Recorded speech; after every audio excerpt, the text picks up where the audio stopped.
मैं ये भी बता देता हूं कि 3 सबसे ज्यादा जरूरत वाली चीजें अगर आपको सिलेक्शन लेना है तो एक तो आपकी क्लासेस, एक आपकी बुक्स और एक आपके मॉक। ये 3 चीजों से सिलेक्शन ले जाते हो आप। ये क्लासेस कौन सी क्लासेस? अगर आप एकदम फ्रेशर हैं या आपने पहले कभी कोई बैच से अच्छे से चीजें कंप्लीट नहीं की है या आपने कोशिश बैच तो का हिस्सा तो बने लेकिन उससे कभी क्लास नहीं कर पाए, तो मैं कहूंगा फिर आप बैच में जाइए और बैच को कंप्लीट करिए। वीर बैच अभी चला है।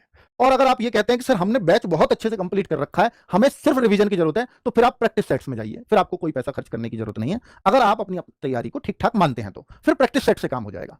दूसरा, अगर मैं बुक्स की बात करता हूं तो भाई बुक्स तो आपको पढ़नी पड़ेंगी, चाहे आप प्रैक्टिस में हो चाहे आप बैच से पढ़ाई कर रहे हो। अगर आप बैच से पढ़ाई कर रहे हो तो वहां नोट्स भी पढ़ रहे होगे, तो नोट्स अब जैसे मैथ रीजनिंग के लिए तो मैं हमेशा आपसे कहता हूं कि भाई मैथ रीजनिंग के लिए ना आप बुक से प्रैक्टिस करो, वो आपको कॉन्फिडेंस देंगी। नोट से आप बार बार नोट्सों को देख रहे हो, नहीं, देखने से कुछ नहीं होता। मैथ रीजनिंग प्रैक्टिस करने की चीजें हैं। हिंदी, क्योंकि नोट्स में हो सकता है उतनी सारी चीजें ना लिखवाई जाए, जैसे मान लीजिए आप उसकी बात करते हैं मुहावरे, तो सारे नहीं लिखवा पाएगा कभी भी कोई भी, तो इसलिए हिंदी की बुक वहां नीड पड़ जाएगी, है ना। पर्यायवाची कोई सारे नहीं लिखवा सकता, इसलिए बुक पे थोड़ा टिक मार करके चलेंगे और वो सब कुछ वही क्वेश्चंस होंगे इन बुक्स में, तो एसएससी जीडी वाली में, चाहे हिंदी हो चाहे मैथ हो चाहे रीजनिंग हो चाहे जीएस, जो अब तक पूछे गए हैं एसएससी जीडी में। तो ये एक फायदा इन बुक्स का होता है। ठीक है, अब मैं मॉक की बात करता हूं तो भाई मॉक टेस्ट इस बार सबसे ज्यादा जरूरी है। उसका कारण है ये सेक्शनल टाइमिंग।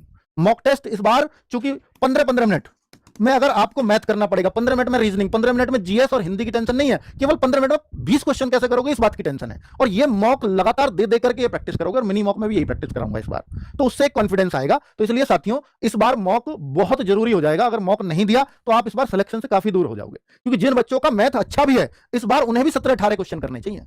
जिन बच्चों की रीजनिंग अच्छी भी है वो भी इस बार 17-18 पर रुक जाए तो अच्छा है, क्योंकि हमारा असली टाइम वही 2-3 क्वेश्चन खाते हैं। आप पूरा मैथ आप पूरा देखो कि अगर आपके 17-18 करने हुए ना, आप 12-13 मिनट में कर जाओगे, लेकिन अगर आपको 20 करने हुए हो सकता है 20 मिनट लग जाए। यही होता है एक्चुअल मैथ और रीजनिंग में। ठीक है, तो हमें वो क्वेश्चन ढूंढने हैं कि जो हम छोड़ सकें टाइमली, क्योंकि छोड़ने वाले क्वेश्चन अक्सर टाइम खाते हैं। ना होने वाला क्वेश्चन कभी टाइम नहीं खाएगा, ये ध्यान रखना। हमेशा ना होने वाला क्वेश्चन ही टाइम खाता है।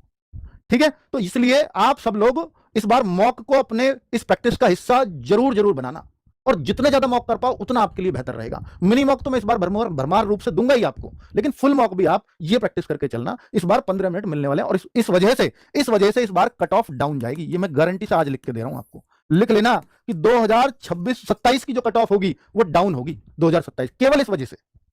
तो जो बच्चा अच्छे से अपने टाइम को मैनेज कर जाएगा वो इस कट ऑफ को बहुत आसानी से क्रैक कर लेगा। तो ये आपके लिए अच्छे साइन है। अगर ये सेक्शनल टाइमिंग आई है तो अच्छा साइन है, इसकी प्रैक्टिस हम कराएंगे आपको। ठीक है, चलो, तो आप जिस भी स्टेट से इस वीडियो को देख रहे हो तो इन बातों को बड़े गौर से सुनना, क्योंकि इस बार स्ट्रेटजी थोड़ा सा एग्जाम निकालने की चेंज होने जा रही है। तो ठीक है बच्चों, फिर 10 तारीख का आपको रहेगा इंतजार। तो फिर ये मैंने आपको बुक के बारे में बता दिया। थैंक यू वेरी मच, नमस्ते।